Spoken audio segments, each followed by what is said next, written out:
जी अभी ये numerical number 8 7 पहले हमने डिस्कस किया। अब इसमें 8th क्वेश्चन में कहता है the scores made by candidates in a test are normally distributed with mean 500 and standard deviation 100 कि कैंडिडेट्स ने कोई टेस्ट दिया, उसमें उनके जो स्कोर्स यानी मार्क्स आए उनकी डिस्ट्रीब्यूशन नॉर्मल है और स्टूडेंट्स का एवरेज स्कोर 500 है और उनकी स्टैंडर्ड डेविएशन। आप देखें पहले वाले जो क्वेश्चन थे उसमें उसने वेरिएंस दी थी। ये क्वेश्चन में बहुत इंपॉर्टेंट है। आप लोग मिस्टेक करते हैं एग्ज़ाम में सॉल्व करते हुए कि आप केयरफुल नहीं होते, ध्यान से आप नहीं पढ़ते कि उसने आपको वेरिएंस दी है या स्टैंडर्ड डेविएशन दी है। या तो आप हैबिचुअल हो जाते हैं कि हर दफ़ा स्क्वायर रूट ले लेते हैं, या आप स्क्वायर रूट लेते नहीं हैं, स्टैंडर्ड डेविएशन फर्ज कर लेते हैं। तो पहले जो क्वेश्चन हमने डिस्कस किए जिनको हमने देखा प्रोबेबिलिटी कैलकुलेशन के हवाले से, उसमें उसने वेरिएंस दी हुई थी। लेकिन इस प्रॉब्लम में उसने जो 100 दिया हुआ है, it is not variance, it is actually standard deviation. आगे कहता है what percentage of candidates received scores between 400 and 600। कितने फीसद कैंडिडेट्स हैं जिनके मार्क्स जो हैं या स्कोर जो हैं वो 400 से 600 के दरमियान आए होंगे, और दूसरा पार्ट है लेस देन 400। और यहाँ फिर ये बात वाज़ेह कर दूँ कि ये एग्जैक्ट नंबर नहीं होगा परसेंटेज जो है, बल्कि सिर्फ ये एक मुतवक्को तादाद है, असल तादाद उससे मुख्तलिफ हो सकती है। अब डाटा जो है वो ये है कि म्यू 500 दिया हुआ है, सिग्मा 100 दिया हुआ है और प्रोबेबिलिटी है हमने जो कैलकुलेट करनी है वो है 400 less than x less then 600। अब इसको स्टैंडर्डाइज कर लें उसी पैटर्न पे जैसे हमने पहले वाले क्वेश्चन में किया। 400 में से मीन म्यू माइनस करें जो कि 500 है, तो 400 minus 500 divide by 100 less than x minus mu over sigma 600 minus 500 divide by 100, तो ये बन जाएगा probability -1 less than z less than +1। तो larger point minus smaller point, तो phi of 1 minus phi of -1। Table से वैल्यूज़ देख लें, ये वही वैल्यूज़ ऊपर भी हम यूज़ कर चुके हैं पहले एक एग्जांपल में, वही पॉइंट दोबारा निकलें। तो ये 0.6826 बना और इन्होंने यहाँ पे परसेंटेज में कन्वर्ट नहीं किया। आप इसको 100 से फिर मल्टीप्लाई करेंगे क्योंकि क्वेश्चन उसका प्रोबेबिलिटी का नहीं है, क्वेश्चन उसका है परसेंटेज सेंस में। तो ये जो आप 100 से जब मल्टीप्लाई करेंगे तो ये लाइन इसमें मिसिंग है इसके सोल्यूशन में, तो जवाब आप लिखेंगे कि 68.26% of candidates will get marks between had obtained marks between 400 and 600।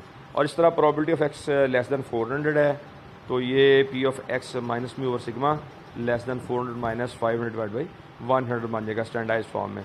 यानी सीधा सीधा ये लेस की फॉर्म है, तो ये प्रोबेबिलिटी z लेस दैन -1 बन जाएगा। और आपको पता है जब z लेस दैन पॉइंट हो तो वो cumulative probability up to that point होती है, यानी फाई ऑफ दैट पॉइंट होती है। तो ये बन जाएगा 0.1587। तो क्यूमुलेटिव एरिया टेबल को यूज़ करके आप इस चीज़ को लिख सकते हैं। यहाँ भी इन्होंने लाइनस्केप की है, इसको जब आप 100 से मल्टीप्लाई करेंगे तो 15.87 या रफली कह लें कि 16% कैंडिडेट्स हैं जिनके मार्क्स 400 से लेस होंगे। नेक्स्ट जो प्रॉब्लम है इसमें उसने कहा कि let x distributed normal mu 40 variance 64। जब इस तरह पैरेंथेसिस में दिया हो, ये मैं हर जगह पे हर प्रॉब्लम में क्लियर करता जा रहा हूँ कि कहाँ वेरिएंस दी हुई है, कहाँ स्टैंडर्ड डेविएशन दी हुई है। जब ये पैरेंथेसिस के अंदर यानी जो हमारा एक शॉर्ट नोटेशन की फॉर्म है इसको नॉर्मल डिस्ट्रीब्यूशन को लिखने की, उसमें जब दिया होगा तो वो हमेशा आपके पास वेरिएंस होगी। यानी 40,64 का मतलब है जो 64 है वो वेरिएंस है, यहाँ से स्टैंडर्ड डेविएशन 8 बननी है और जो 40 है वो मीन है। तो आगे कहता है जी find the single point which has 90% area below it. वो पॉइंट निकालें जिससे बिलो 90% एरिया यानी जिससे कम प्रोबेबिलिटी 90% है, यानी P x less then that point is 0.9। तो म्यू दिया हुआ है 40, सिग्मा स्क्वायर 864 है तो सिग्मा 8 बन जाएगा। तो अब एरिया बिलो 90 जो है वो फाई ऑफ जी बन जाता है। अगर स्टैंडर्डाइज फॉर्म में देखें तो वो 0.90 है, तो जी बनेगा फाई इनवर्स 0.9। और आप इन्वर्स यूज़, अब मैं आपको यहाँ से दोबारा एक दफ़ा दिखा दूँ कि आपने इन्वर्स यूज़ किस तरीके से करना है। नीचे एरिया टेबल पे आ जाएं। इसमें अब आपने ये लेफ़्ट से पॉइंट्स नहीं देखने, बल्कि आप देखें ये अंदर जो बॉडी ऑफ टेबल है यहाँ आपने 90 को तलाश करना है। और ये मेरे पास नज़र आ रहा है ये 0.90147 है और इधर 0.889। तो आप इन बिटवीन दीज टू दे सकते हैं, यानी ये 1.28 ले सकते हैं, 1.29 ले सकते हैं, या इन दोनों की एवरेज या इनके बिटवीन आप पॉइंट ले सकते हैं। आप देखते हैं कि इन्होंने इसको अप्रॉक्सीमेटली लिया है या कि उनके दरमियान वाली वैल्यू ली है। यहाँ ऊपर आ जाएं तो ये जो हम सॉल्यूशंस का देख रहे थे, ये तो इन्होंने अप्रॉक्सीमेटली है 1.28 कि वो पॉइंट ज़्यादा क्लोज है, 0.9 से ज़्यादा क्लोज। जो 1.29 वाली वैल्यू है वो ज़्यादा दूर है, तो इसको आप कह सकते हैं कि z की वैल्यू 1.28 है। अब हमारे पास रिलेशन दिया हुआ है कि z होता है x minus mu over sigma. हमें अब z का भी पता चल गया, टेबल से हमने देख लिया कि ये पॉइंट जो P90 है, ये एक्चुअली P90 की बात हो रही है। वो पॉइंट जिससे बिलो 90% एरिया वो एक्चुअली 90th परसेंटाइल है। तो P90 जो है वो स्टैंडर्डाइज फॉर्म में 1.28 है। तो यहाँ अब x माइनस म्यू की वैल्यू पुट कर दें 40 ओवर सिग्मा की वैल्यू पुट कर दें 8, तो एक्चुअल वेरिएबल की फॉर्म में जो P90 है यानी वो पॉइंट जिससे बिलो 90% एरिया है वो है 50.24। तो ये इन्वर्स यूज़ का एक आपके सामने क्वेश्चन है और आपके पास आ गया। फिर नेक्स्ट एक क्वेश्चन उसने दिया है, ये कहता है जी कि let x be normal distributed with mean equal to 30 and variance equal to 16, find the probabilities. पहला पार्ट है बिटवीन 28 एंड 32, दूसरा पार्ट है ग्रेटर दैन 40, फिर थर्ड पार्ट है लेस दैन 25 और लास्ट पार्ट है एट मोस्ट 38। अब इसमें म्यू 30 दिया हुआ है, सिग्मा स्क्वायर 16 है तो सिग्मा 4 बन जाएगा। मेरा ख्याल है इस प्रोसेस को अब मुझे एक्सप्लेन करने की ज़रूरत नहीं है। लेस एट मोस्ट 25 को मैं थोड़ा सा बता देता हूँ, सॉरी एट मोस्ट 38 को, ये नीचे आए, एक्स लेस दैन और इक्वल टू, इन्होंने इक्वल टू लिखा नहीं है, यहाँ टेक्निकली लिखना चाहिए पी ऑफ एक्स लेस और इक्वल टू। एट मोस्ट कहते हैं ज़्यादा से ज़्यादा 38 और उससे या उससे कम, लेकिन चूंकि उससे फ़र्क नहीं पड़ता 38 को आप इंक्लूड करें या ना करें, प्रोबेबिलिटी पे फ़र्क नहीं पड़ना, लिहाजा इन्होंने सिर्फ इनइक्वालिटी लेस का साइन लगाया है। टेक्निकली यहाँ पे लेस और इक्वल होना चाहिए। तो ये कैलकुलेशन का प्रोसीजर अब मैं इस प्रॉब्लम में एक्सप्लेन नहीं करूँगा क्योंकि मैंने मुख्तलिफ जो न्यूमेरिकल ऊपर आपके सामने सॉल्व किए हैं, सोल्यूशन जिनका मैंने आपके साथ डिस्कस किया है, उन सब में यही मेथड है कि आप वैल्यूज़ को पहले स्टैंडर्डाइज करेंगे और फिर जो 3 रूल्स हैं जो आपको बताए एरिया टेबल को देखने के, उसके मुताबिक आप जो रूल वहाँ पे अप्लाई होगा जिस पार्ट में वो अप्लाई करेंगे। अब मैं यहाँ जो बाकी प्रॉब्लम्स हैं जस्ट उनकी स्टेटमेंट्स को ही एक्सप्लेन करूँगा। यहाँ इसने आपसे कहा, मेरा ख्याल है ये शायद मुझे थोड़ा सा बताना पड़े कि if x is normally distributed with mean 50 and variance sigma square, यानी वेरियंस नहीं पता हमें, मीन का पता है, variance due to some reason unknown है, हमें उसकी वैल्यू का इल्म नहीं है। तो कहता है, अगली बात वो कहता है कि जो प्रोबेबिलिटी एक्स लेस दैन 60.6 है, ये 0.983 है। ये हमें पता है कि इस पॉइंट से कम की प्रोबेबिलिटी जो है वो 0.983 है। आप सिग्मा बता दें कितना होगा। एक पैरामीटर नोन है, एक पैरामीटर अननोन है और एक प्रोबेबिलिटी भी उसकी हमें पता है। तो ये उसने जब बताया कि probability of X less then 60.6.983 है, तो हम ये स्टेटमेंट इस तरीके से लिख लेते हैं कि P of X less than 60.6 is equal to 0.983। तो स्टैंडर्डाइज कर लें, इसको स्टैंडर्डाइज करेंगे तो ये लिखा जाएगा P of X minus mu over sigma less than 60.6 minus 50 over sigma is equal to 0.983 और x minus mu over sigma को आप z कह दें। राइट पार्ट जो इनइक्वालिटी का है उसको सिंप्लीफाई करें तो ऊपर आ जाता है 10.6, denominator as it is sigma रहेगा, तो ये बन गया इक्वल टू 0.983। आपको पता है जब z less than a given point होता है तो ये actually phi of that point होता है, तो ये बन गया phi of 10.6 by sigma equal to 0.983 और इनवर्स फंक्शन जब आप यूज़ करेंगे तो 10.6 ओवर सिग्मा बनेगा फाई इनवर्स ऑफ 0.983। अब मैं इनवर्स यूज़ आपको जैसे पहले बताया कि हम इनवर्स यूज़ करेंगे नॉर्मल एरिया टेबल का, तो इसमें भी अब हम z के अगेंस्ट प्रोबेबिलिटी नहीं देखेंगे बल्कि ये जो 0.983 वैल्यू दी हुई है इसके अगेंस्ट हम पॉइंट देखेंगे कि हमारा क्या बनता है। तो मैं दोबारा उसी एरिया टेबल पे जा रहा हूँ 0.985434, हाँ जी ये देखिए एग्जैक्ट मिल गई हमें, ये 2.1 वाली रो में, ये थोड़ा सा इसको मैं जूम कर दूँ, ये देखें 2.1 वाली रो में पहला, दूसरा, तीसरा कॉलम, या तीसरे कॉलम में देखें आपको 0.983 मिल गया। अब आप ऊपर जाएं ज़रा, सेकंड डेसिमल प्लेस जो है ये 02 है, यानी कौन सा ये पॉइंट आपके पास बन रहा है 2.12।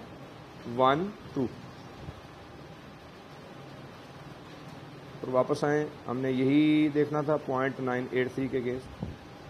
ये इन्होंने मुझे लगता है, दोबारा मुझे देखने दे ज़रा, ये 2.6 लिख रहे हैं, इनसे कहीं टाइपिंग मिस्टेक तो नहीं हुई।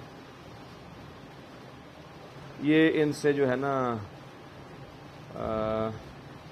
0.98,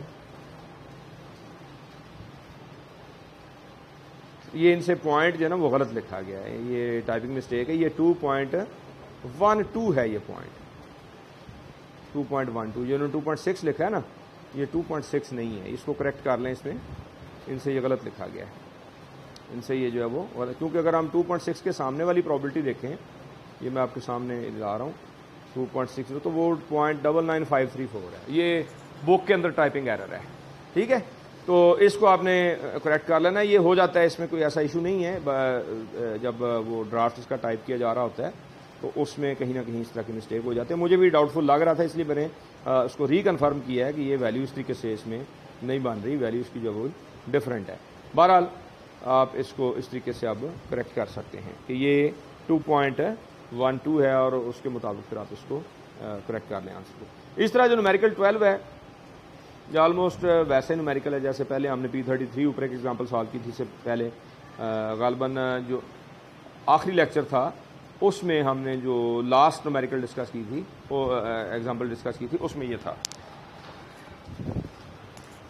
अब देखें, इसमें P33 और D9 निकालना है। तो P33 जो होता है ये 33rd परसेंटाइल होता है, यानी ये वो पॉइंट होता है कि जिससे लेस प्रोबेबिलिटी जो है वो 0.33 होती है। तो वो प्रोबेबिलिटी स्टेटमेंट लिख लिया हमने कि ये भी, इसमें भी ये नंबर 3 वगैरह सोल्यूशन के बाद लिखा हुआ कुछ नहीं है, ये टाइपिंग मिस्टेक ही है।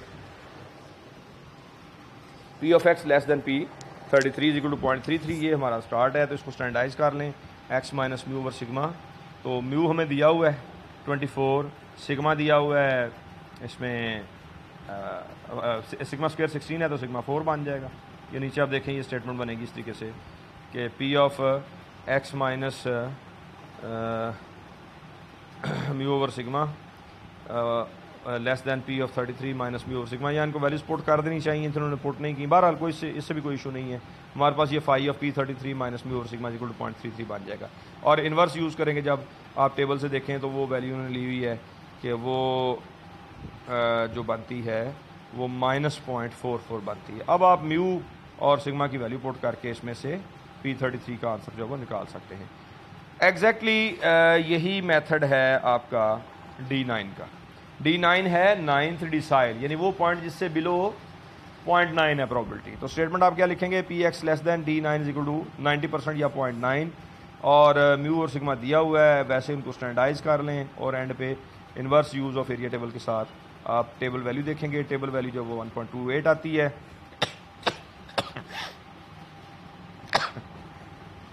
और D9 की वैल्यू जो 29.12 आ जाती है। नेक्स्ट जो न्यूमेरिकल दिया हुआ है उसमें probability of x greater than 50 कही, वो कैलकुलेट कर लें। अब ये मैं नहीं इसमें डिस्कस करूँगा, सिमिलर क्वेश्चन है, बहुत से हो गए इस तरह के। ये भी ऊपर इस तरह का हो चुका क्वेश्चन। 15 जो है सिग्मा, सिमिलर एग्जांपल ऊपर डिस्कस हो गई। In a normal distribution, mean is equal to 50, variance is 100, find area below 44, above 37.2, between 29 and 53. तो ये भी वही चीज़ है, x less than 44, x greater than 37, और x बिटवीन 29 एंड 53। अब मेरे ख्याल में अब इसमें कोई कन्फ्यूजन नहीं रह गई। तो मैंने कोशिश की है इन 4-5 लेक्चर्स में, लगभग 5 लेक्चर्स के बने, कि जितनी डिटेल से बग़ैर मैथमेटिकल बैकग्राउंड में जाए, जो बेसिक थ्योरी है इसकी नॉर्मल डिस्ट्रीब्यूशन की, वो मैं आपको समझा दूँ, और इसकी एप्लीकेशंस जो हैं वो डिफरेंट प्रॉब्लम सॉल्व करने के लिए किस तरह से की जाती हैं वो मैंने सारी की सारी इसमें आपको समझाने की कोशिश की है। तो नेक्स्ट मैं कोशिश करता हूँ कि इसी लेक्चर के साथ आपको न्यूमेरिकल्स भेज दूँ, या हो सकता है मैं अलहदा से उनको अपलोड करूँ। नेक्स्ट जो हमारा अब टॉपिक होगा, आई थिंक 3 से 4 लेक्चर्स में कवर हो जाएगा, और उनमें ये एक नॉर्मल का और ये जो रिग्रेशन कोरिलेशन वाला वो रिग्रेशन एंड कोरिलेशन एनालिसिस है, इनमें से हमेशा क्वेश्चन आता है। शायद ही कोई पेपर हो जिसमें नॉर्मल में से सवाल ना आए और रिग्रेशन एंड कोरिलेशन में से सवाल ना आए, लाजमी आता है। और जो डिस्क्रीट डिस्ट्रीब्यूशन पढ़ाई है उनमें बायनोमियल, पॉइसन और हाइपरज्योमेट्रिक, ये ज़्यादा इंपॉर्टेंट है, ज़्यादा इम्कान इन तीनों में से आने का होता है। कभी कभार ज्योमेट्रिक में और नेगेटिव बायनोमियल में से भी न्यूमेरिकल आ जाता है। बेसिक प्रोबेबिलिटी का उसकी प्रैक्टिस होनी चाहिए। सम टाइम्स जो है वो उनमें से भी कोई 2-3 नंबर का छोटा सा न्यूमेरिकल पेपर में आ सकता है। तो ये अब आपका जो मेजर पार्ट है वो कवर हो चुका है, और ये ज़्यादा डिफिकल्ट पोर्शन था प्रोबेबिलिटी का, थोड़ा सा कंसेप्ट और अपनी लॉजिक के अतबार से डिस्क्रिप्टिव स्टडी से डिफरेंट है। अब जो हम पढ़ेंगे नेक्स्ट वो रिग्रेशन एंड कोरिलेशन एनालिसिस है। अब तक हम एक ही वेरिएबल को डिस्कस करते हैं, सिंगल वेरिएबल को डील किया है। सिर्फ हमने एक बाइवेरिएंट फ्रीक्वेंसी डिस्ट्रीब्यूशन बनाई थी शुरू में, दो वेरिएबल्स को लेके। अब हम बाकायदा 2 वेरिएबल्स को डील करेंगे कि 2 वेरिएबल्स का एनालिसिस किस तरीके से करना है, 2 वेरिएबल्स के दरमियान रिलेशन है तो उसको किस तरह से असेस करना है। एक्चुअली रियल लाइफ में हमारे पास सिंगल वेरिएबल की स्टडी नहीं होती। अमूमन हम 2 और मोर वेरिएबल यानी एक सेट ऑफ वेरिएबल पे काम कर रहे होते हैं, और उनमें वेरिएबल्स आपस में लिंक्ड होते हैं, एक दूसरे पे डिपेंड कर रहे होते हैं, एक दूसरे के साथ एक दूसरे की वजह से वेरी कर रहे होते हैं। उनके रिलेशनशिप हम इस्टेब्लिश करते हैं और उनको हम प्रूव करने की कोशिश कर रहे होते हैं। तो उनको समझना हमारे लिए ज़रूरी होता है। तो इंशाल्लाह अब 3 से 4 लेक्चर्स मैक्सिमम उसमें हम ये रिग्रेशन कोरिलेशन एनालिसिस कर लेंगे। सैम्पलिंग का नहायत शॉर्ट पार्ट है, नहायत शॉर्ट्स है, 2 लेक्चर्स उसमें। तो फिर हाइपोथेसिस टेस्टिंग का पोर्शन रह जाएगा, 3 लेक्चर उसके लग जाएंगे। कॉलेज अभी जो उम्मीद है कि 15 से खुल जाएंगे, तो अक्टूबर में पेपर होने हैं, हमारे पास 2 वीक्स होंगे। हम कोशिश करेंगे कि वहाँ क्विक रिव्यू कर लिया जाए, सबका क्विक रिव्यू जो है तमाम टॉपिक्स का जो वो कर लिया जाए, और जो प्रॉब्लम हैं उनको वहाँ पे हम डिस्कस कर सकें। तो इंशाल्लाह नेक्स्ट अब रिग्रेशन एंड कोरिलेशन एनालिसिस हमारा नेक्स्ट टॉपिक होगा। उसका भी मटेरियल मैं आपके साथ शेयर कर दूंगा। जैसे मैंने नॉर्मल का सारा अब मटेरियल आपको दिया है, ऐसे आगे जो आपको रिक्वायर्ड पोर्शन है, जो जो चीज़ें हमने पढ़नी है, वो मैं सारी की सारी आपके साथ शेयर करता जाऊँगा। वैसे आप अपने तौर पे अगर कॉलेज स्टैटिस्टिक्स का पार्ट 2 परचेज़ करना चाहें और उसके साथ बेसिक स्टैटिस्टिक्स का पार्ट 2 परचेज़ करना चाहें फर्दर अपने पास बुक से स्टडी करने के लिए, वो भी आप कर सकते हैं।